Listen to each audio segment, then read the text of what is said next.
Well, good morning, everybody. Hope you all had a good week. Mine was a little bit hectic, but that's all right. That's how it normally goes.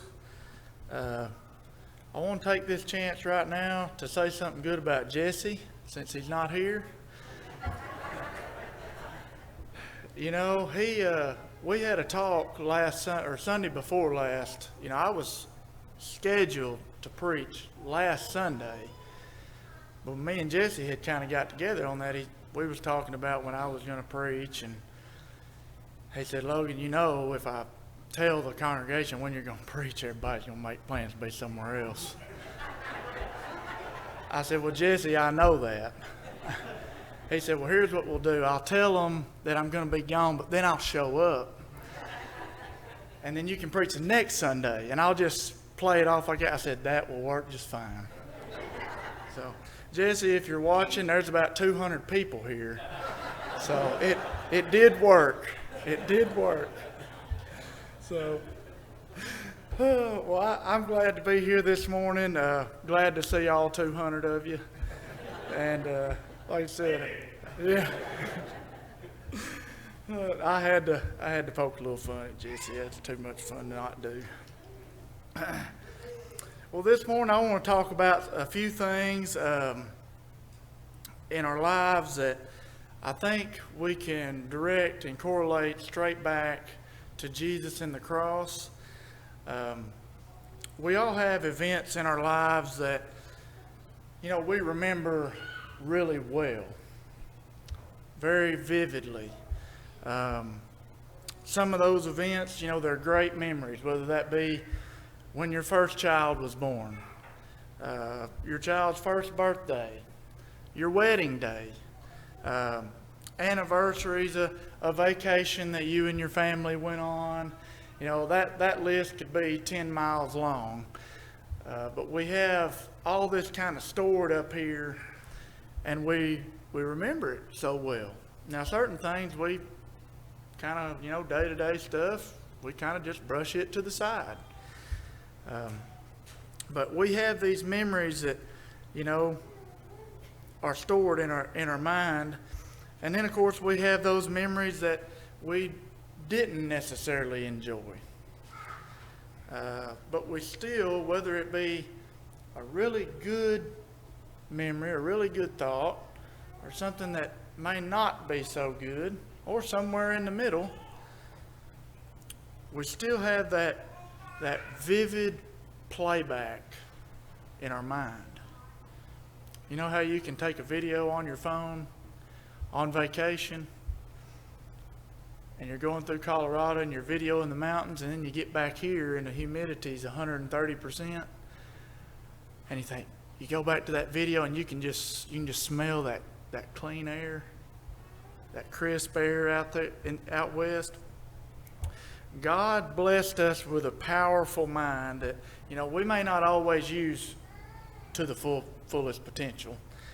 I'll admit that, but still very powerful and interesting. Something that, you know, happens to me quite regular, and this is a little bit of a rabbit hole, but I'm not going to go down it too far. Rachel, and I don't think she'll care me saying this, she likes talking in her sleep sometimes. Well, the other night I was laying in my bed. Of course, Rachel's there beside me, and I woke up. I heard some mumbling, which ain't out of the ordinary. And I just heard her say, I looked over, her eyes were closed. I just heard her say, "That's going to be bad."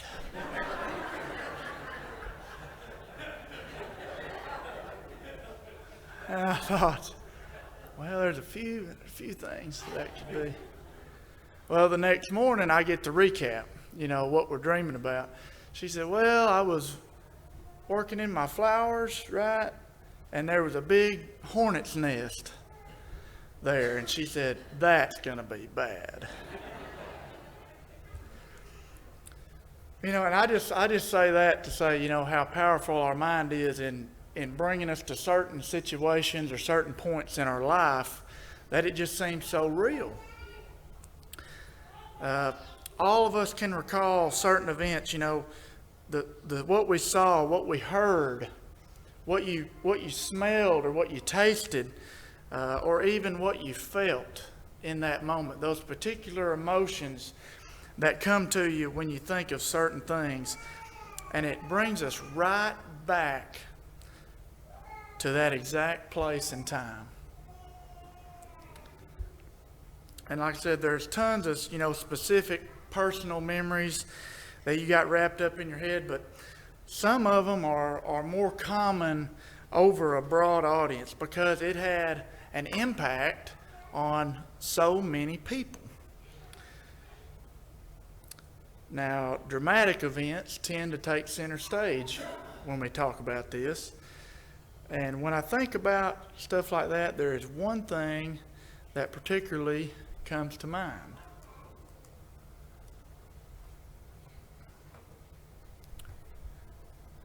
Raise your hand if you know what this is a picture of. Do you remember where you were September 11th, 2001? Dad, where were you at? Cleaning out chicken houses. Jack, you remember where you were at? In your office. I bet I could ask a lot of people. I was pretty young in 2001, but I bet I could ask the whole audience this morning, and I bet you 90% of people that were old enough to remember would know where they were at, what they were doing when they heard that the jets had flew into the World Trade Center. Do you remember what emotion you had in that moment when you saw it on the news? When they came on CNN, they said the U.S. has been attacked by foreign terrorists. And they flew into the World Trade Center in New York. And we don't know what we're going to do. You remember that weird feeling you might have had? Maybe some fear? What's our government going to do? The first plane flew into the first tower, then the second plane, then they flew into the Pentagon. Everybody remembers that and how it felt. That's just one. Do you remember in 2005, August 2005, do you remember Hurricane Katrina? Raise your hand if you remember Hurricane Katrina. New Orleans. You remember the news? You remember seeing the people walking around in water waist deep and the destruction and all the damage that it caused? Maybe some of you went down there to help, sent some supplies, something like that. How'd that make you feel? What kind of impact did that have on you? Do you remember? Some of you will, some of you won't. I don't, because I wasn't here yet. January 28th, 1986. That's when the Challenger exploded. 73 seconds after takeoff, the Challenger blew up in the air, space shuttle, and there were 7 people on it. Of course, none of them made it. You remember watching on the news, seeing the space shuttle way up there, all those people that were watching? You remember seeing it blow up? How'd that make you feel? What kind of emotion? How'd that impact you? Even watching the video of it, it's like, man, that's a terrible thing that happened. And I just talk about these 3 just because everybody remembers that. And if you weren't there to remember it, you're going to study about it at some point in time. How did these events affect you? How did they make you feel? Did they make you feel happy or sad or feel fearful, excited? How did they impact your life? Did they make you hit your knees and pray? Did they make you jump for joy? I'm just using these three as an example. You can think about the better ones if you want to. Those are way more fun to think about. But these events, they're just the broad ones, but the personal ones that happen to you. And these are the questions that we should ask ourselves about the people in the Bible. In 2023, this day and age, it's so easy to get so far removed from the context and the personal emotions that the people in the Bible actually felt. These people that we talk about every Sunday in Bible class, that we read about, they were people just like me and you. And these people that were living in the time that Christ was on earth, they went through a lot of life-changing events and memories just like we do, and I would argue even more so than what we've seen or will see in our lifetime. People witness things that we'll never see. When's the last time you saw somebody raised from the dead? When's the last time you saw a staff get thrown on the ground and it turned to a snake? I'm just using that as an example. But they had these emotions just like us: fear, happy, sad, confused, when they witnessed and heard and felt. And this morning, what I'd like for us to do is just take a step back. Take a step back and see what it was like in their shoes. So if you've got your Bibles this morning, you can open them up to Matthew 27. That's where we're going to be. Matthew 27, starting in verse 45. But before we read that, I want you to picture this. And I want you to really think about this. So you're living in Jerusalem in approximately AD 33. Somewhere in that time frame. That's pretty close. You're a normal person living a normal life in not so normal times, which I would argue, I don't know if there is such thing as normal times. But you're living a normal life, run-of-the-mill stuff, everyday stuff, and you've heard about Jesus. You've heard about this guy, and you've heard about who he is and what he's been doing, and you've heard what's happening to him. So being one not so normal dark morning, you make your way outside the city to a place known as Golgotha. And this is what's going on, starting in verse 45. Now from the 6th hour until the 9th hour, there was darkness over all the land. And about the 9th hour, Jesus cried out with a loud voice, saying, Eli, Eli, lama sabachthani. That is, my God, why have you forsaken me? Some of those who stood there when they heard that said, This man is calling for Elijah. And immediately one of them ran and took a sponge, filled it with sour wine, and put it on a reed and offered it to him to drink. The rest said, Let him alone. Let us see if Elijah will come to save him. And Jesus cried out again with a loud voice and yielded up his spirit.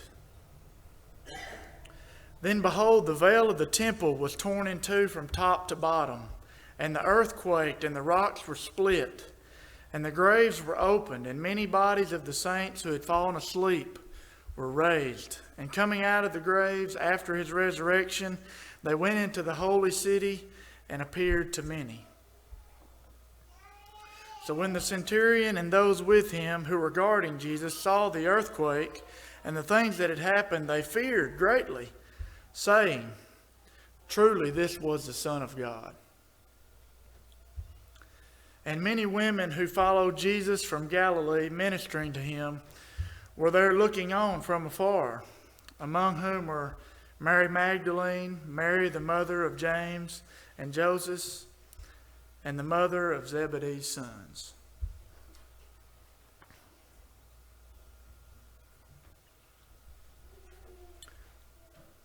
I want you to picture that. You just stood there and watched all of this happen. You watched Christ on the cross. You watched him cry out and give up his spirit. And when that happened, you may not have seen it with your eyes if you were standing at Golgotha, but you saw the people running from the temple saying, the curtain just tore in two from top to bottom, all the way from the top to bottom. You wouldn't believe it.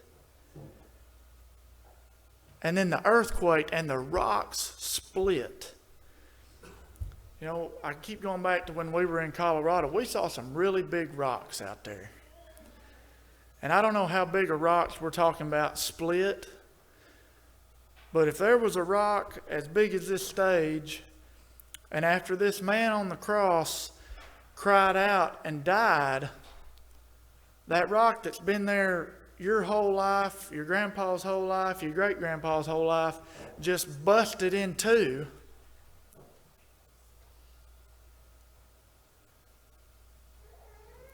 And then people that were dead are raised.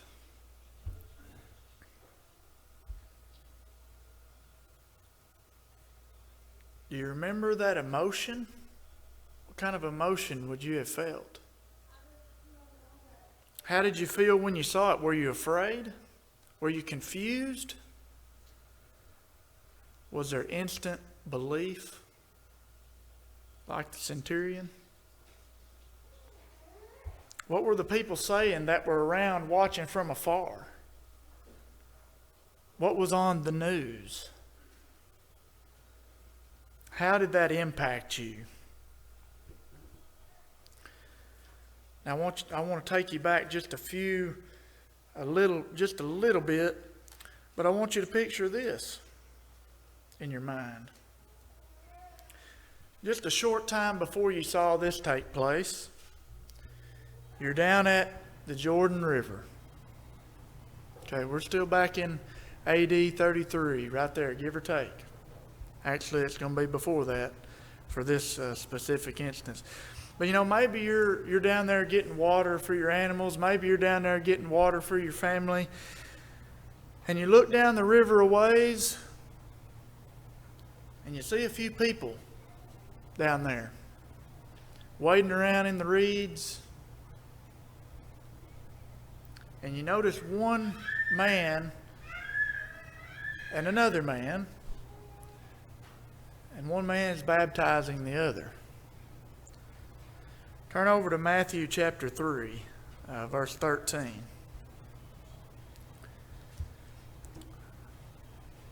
Matthew chapter 3, verse 13. It says, Then Jesus came from Galilee to John at the Jordan to be baptized by him. And John tried to prevent him, saying, I need to be baptized by you, and are you coming to me? But Jesus answered and said to him, Permit it to be so now, for thus it is fitting for us to fulfill all righteousness. Then he allowed him. When he had been baptized, Jesus came up immediately from the water, and behold, the heavens were opened to him. And he saw the Spirit of God descending like a dove and alighting upon him. And suddenly a voice came from heaven saying, This is my beloved Son, in whom I am well pleased. Now, I'm not just 100% clear whether everybody around saw this or it was just Jesus, but I'm going to go off maybe half and half. But you saw a man, John, baptize another man, Jesus, kind of down the way, and as soon as he brought him up out of the water, the clouds opened, and it got so bright that you could just barely see, but you kept looking anyway. And you see something come down very gently from the sky, and then you hear a huge, powerful, booming voice. and then it's gone.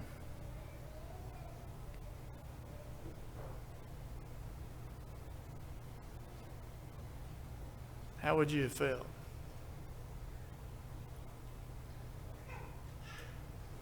Would you have been scared? Would you run down there? I don't know if I would have. What did the others say that were across the river from you? Did you just look up and say, what on earth just happened down there? How did that impact you? I hope you're just kind of visualizing all of this. I tried to make it where you could feel what these people went through, what they saw.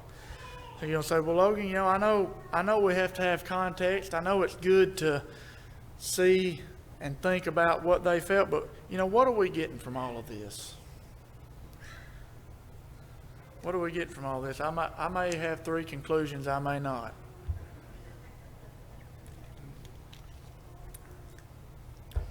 This morning, I'm just here to tell you a few gospel truths and bring a few things to your realization. It's nothing that has to come from a theologian to understand, or I wouldn't be preaching it. Just as real as the World Trade Center falling, getting run into by planes, the Pentagon, just as real as Hurricane Katrina in 2005, just as real as the Challenger space shuttle exploding, that we all saw in real life and witnessed,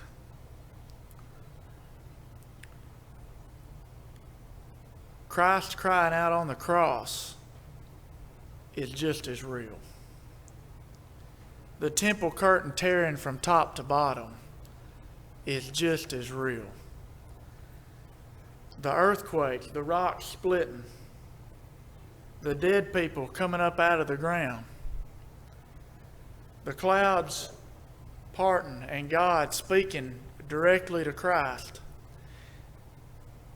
It's all just as real as what you and I have witnessed in our life.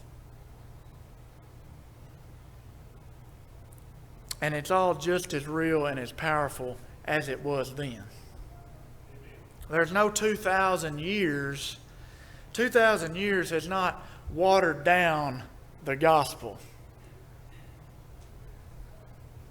It hasn't watered down the gospel message, and it for sure hasn't watered down the events that took place that God Himself planned for you and I to have hope of eternity with Christ. So I'm going to ask you this morning, are you convinced? Are you convinced? Do you wholeheartedly believe? Are you emotionally moved by what happened 2,000 years ago? I'm convinced.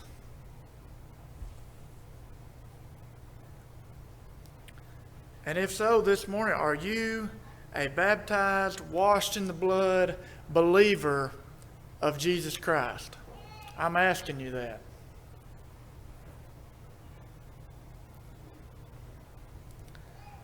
If you're convinced of what we just talked about, if you believe that it's just as real as 9/11 and has way more significance, if you're convinced and you believe, but you're not yet a believer and a washed in the blood follower of Christ, then I'm going to ask you this morning, why not? Why not? I want you to ask yourself this question. Why not? Jesus Christ and what He did and what He went through and the events that led up to Him dying on the cross for us are just as real and concrete today as they were in AD 33, or 3 days after Christ rose. And even though it's easy for us to forget those feelings and those emotions that make it so unmistakably real to those who witnessed it, we can bring ourselves back to that moment, to that time when you were standing from afar and you saw Christ die on the cross. When you saw the temple curtain split. I didn't look up any measurements of how big the temple curtain was, but I don't think it was just, well, there used to be a curtain back there. I don't think it's just, like a bed sheet. I think there's a little bit more to it than that. Are you a Christian and you believe everything that we've talked about, everything that's been read, but you feel like you need to get your life back on track, back on the straight and narrow? You can do that. God does not make mistakes. You're supposed to feel emotionally attached and concerned about what Christ went through, just like what Stan talked about this morning before the Lord's Supper. We're supposed to have those vivid playbacks in our mind. I think He gave us that so we can remember and we can think back and see in our mind what it was like. And we can apply that to putting ourselves in their shoes. That was the title of the sermon. I kind of clicked through it a little fast there. But we can apply that to putting ourselves in their shoes 2,000 years ago. It's the same significance today. So, if there's anything that we can do for you this morning, if you haven't decided that you're a Christian or decided that you wanted to be a Christian, I'm going to tell you, before you go out the back door, take care of it. Because there's people in this church that love you. I remember when I first decided to be baptized. Chuck baptized me and Shelby right back here. I remember I was so scared and so nervous. You remember that, Chuck? I was so scared and nervous. Chuck said he will never get up in front of nobody.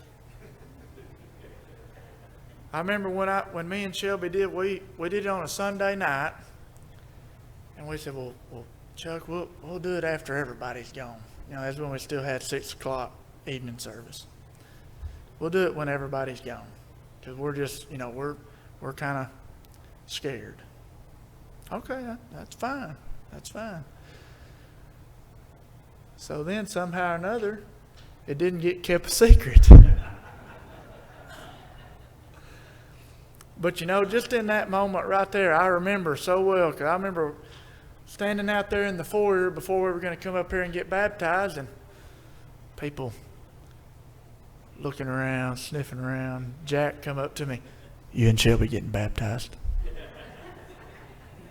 I said, "Yeah, we are." He said, "Was it okay if we stay?" I said, "Yeah, that'd be all right." So then when we got up there in the water and I looked out through here, everybody was still here. But that right there, I learned right then in that little part in my life that the people of this church, they love you. And they want you to go to heaven. And I got news for you. There's 2 places to choose from. And only you can make that choice. But if you don't get it right with God, there's only one alternative. That don't sound all fun and happy, but that's the truth, folks. So this morning, if there's something that you need to do, if there's a way that you need to get your life back on track, or if you need to become a Christian, won't you come as we stand?